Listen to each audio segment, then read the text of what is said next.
Quez, the one and only Quez. I am with KC Culture today in the Coniac Lounge, y'all. We have a special guest. Who am I with today? Tell the people your name, bro. What's up, everybody? My name is Terrace Wyatt Jr., local actor, playwright, producer, and I'm just making it happen. All right, let's get right into the interview. All right, Terrace. First off, it's always good, honestly, seeing a young black man doing their thing. All right, so congratulations to you. Don't ever let nothing stop you. All right. Oh yeah. Let's start the interview like that. Let's go right into it. So my first question is to you.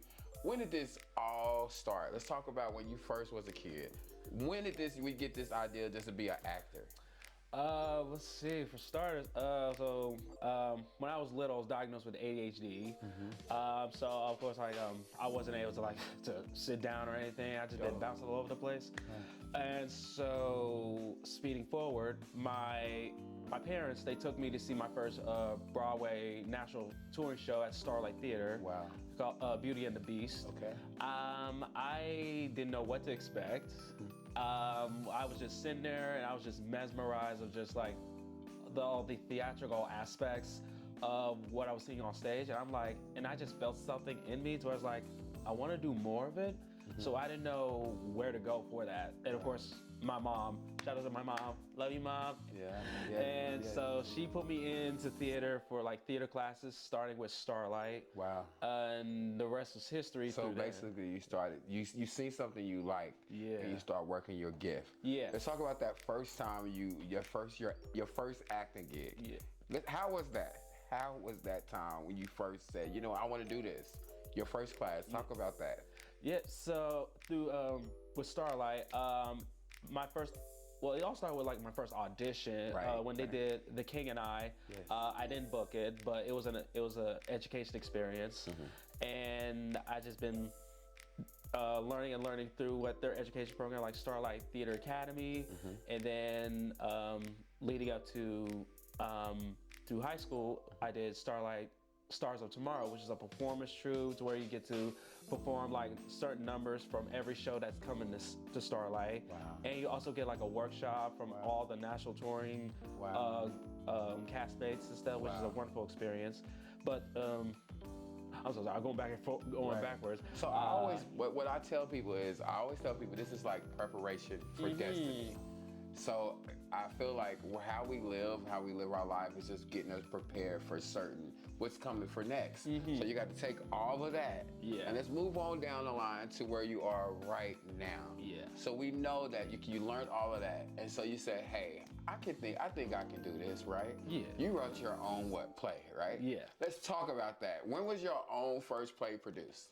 My first play produced, this was, it first started through KC Public Theater back in 2022 during their theater lab. And so I submitted Black Man, Missouri. Okay, and so wait, that was your first play you wrote, right? Professionally, yes. But so what was it again? Tell the people so they can hear it. With Black Man, I think that title is so dope. Yeah, Black Man, Missouri. And where did that title come from? Creatively, it was just like a random thing in my head when I was just brainstorming like all ideas just to write down for plays and stuff, cause I just have this mentality of like when I'm just out in the world, like the first thing that will pop up is like a title of a play, and I'm like, okay, bet.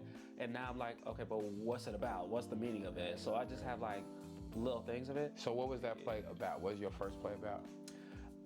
It's about a young black man accused of something he didn't do, then that leads to police brutality, and this leads to a one-on-one personal conversation between the officer responsible of his death and his mother, and it overall touches on like the ongoing violence in Kansas City, and to see a mother's point of view, to be the first to go through all the trauma before like the public eye. And you wrote all of that yourself? Yeah. I know one of your actors, Trey. Robert, yes, I know Trey. Trey's my home. I've been knowing Trey for a long time. He's part of the process. So he directed the stage reading of it. And then so he's back with me right now as my assistant production. Dope. He's dope. Tell Trey's Quez say hi. Shout out to Trey. Robert Coppish III. He's dope. All right, so let's tell people now. So I seen that you won an award. It's called the Crescendo Awards, right? Yes. Tell us about that award you won, and how did it feel winning that award? With that award, it was the next step of my playwriting side, and just being like a whole creator, not just an actor. So this was through a theater community fund. Shout out to Jake Walker, the founder of the organization. So with this grant, it gives an opportunity for underrepresented artists to present their crafts, with the guidance to tell their stories in the public eye, and also just having like mentors just to get you going. So last year was their Crescendo Awards Festival. That's when the grant comes in, and that's when we get to present. That's why I got to present my play, and this was co-produced through the Arts Asylum, which was down on Meyer Boulevard. Yes. I know all of them over there. Oh yeah. So it was my play, and it was supposed to be 5 artists, but I can't remember for some reason what went down, but so it let down to 2 playwrights. So it was me and also Olivia Hills, who wrote her piece, The Price of Bell. So it was just us 2 going back to back with our plays. So what did you get from the award? Did you get like a trophy? Did they give you money? How does that work? The grant was up to like $2,500, I think. Okay. Yeah. So with that grant, that's when we get used to produce our plays. Wow, that's dope. So shout out to you, man. Congratulations. Thank you. Thank you. All right, let's dive right in. What is your biggest challenges? You're young, you're black. I see you wearing Michael Jackson bat, one of the best that ever lived, the king of pop, okay? To this very day. To this very day. He's one of my biggest inspirations. This is why I do what I do. On stage, off stage. Who is your biggest inspiration? My biggest inspiration, of course, MJ, all the way. The is God. Yes. Because ever since the pandemic to this very day, towards like I wasn't sure like how I'm gonna like make this happen for myself. But then to me I shouldn't have to worry so much of that, because at the end of the day, like He will never leave you nor forsake you. Yes. So every show I book, it's through Him. I always tell people, just keep Him first, man. And everything is history. You know what I'm saying? Like that's why I am who I am, because of God. Everybody knows that. Even though I'm crazy, even though I'm like, but God loves me. Okay. What has been one of your biggest challenges? My biggest challenge, for me, right now, it's just being a producer, because this is like the year of, I call it the year of the Mamba, 24. So this is like that year I'm just trying to understand like how to the business side of theater, because the acting side is like. I like how you said that. Understand the business. To any up and coming actor, singer, if you understand the business, then everything else. We think that all these stars we see sometimes on TV is all about, we see them, but they don't understand they have a whole team behind them. Right. So you said that right. You hit that right on the head. So I want you to look into that camera. What can you tell that young person who wants to do the same thing as you? What kind of advice can you give them?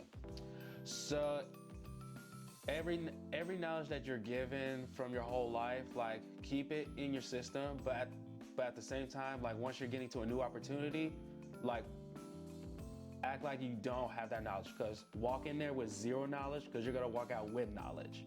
It will grow and grow and grow. Knowledge is power. Yes. That's what they say. Knowledge is power. People perish for the lack of knowledge. So get all the knowledge you can. You got something coming up. What are you working on right now? So right now, I'm getting ready for the Fringe Festival this year. And in my words, it's basically Coachella for the arts. Okay, come on, Coachella. So you gotta make sure you kick this thing in a blank. Oh, you know. All right, so tell us what is the Fringe Festival? Because I know a couple people else that's performing. And what is the Fringe Festival? So the Fringe Festival is a celebration of the arts, not just for theater, but for music, everything, film, dance. Like this is an opportunity for all production companies and artists to come together. To just celebrate it. So with this organization that I'm part of, I get to present my play Black Man Missouri, and the only difference is that I'm going to be creating a short version, because we only have like a certain amount of like an hour, like 50 minutes, because we're gonna be sharing like different, because we're gonna share like a venue with different other artists and stuff. So it can't be like 2 hours or 3 hours. That's be like short and simple. Get to the point. Yeah. Where can they follow you? Where can they keep up with what you're doing in the city? Yeah. If they want to say, hey, I want to come to this Terrace, tell the people right now where I can follow you. Yeah. You can follow me on Instagram at Terrace Wyatt Jr. And then for my business on Instagram is at terr.studios. And then for Facebook, the same thing at terr.studios. And all that is going to be, like I say, at the bottom of the screen. Yep. Right, at the bottom of the screen. My last question, all right, because you're so bigger than Kansas City. I say that to myself. I'm here because this is just getting ready. This is getting us ready for where we're going. I really believe you're something and God has anointing on your life, all right? Remember that. Where do you see yourself besides Kansas City? What's next? What's next? I hopefully to bring Terror Studios to life, like not just for NKC, but also like nationwide through New York, Atlanta, Chicago, London. London is good. Yes. People don't know. Go out the country. Yeah. There's actors in London, in Africa. Oh okay? yeah. Yeah. Okay. Oh yeah. Remember that. Remember that. That's the biggest goal. Just like create like so many stories like in my mind, but also like to share it throughout like the world, to collaborate with other artists and designers and producers. And Again, tell the people where they can find you before we end this interview. You can follow me on Instagram at Terrace Wyatt Jr. and Facebook, and then on business for Instagram at terr.studios for Instagram and Facebook. And I also have like a donation. The link is also in the bio, to where you can send in your support for future purposes, for venues, costumes, and so forth. Make sure you support this young man. It costs money to do the work. Shout out to KC Culture Magazine. We are in the Coniac Lounge, y'all. I'm about to get another shot. Cheers, cheers. This is cheers. Shout out to Kansas City Culture Magazine. We are in the Coniac Lounge. My name is Quez. Peace. See you later.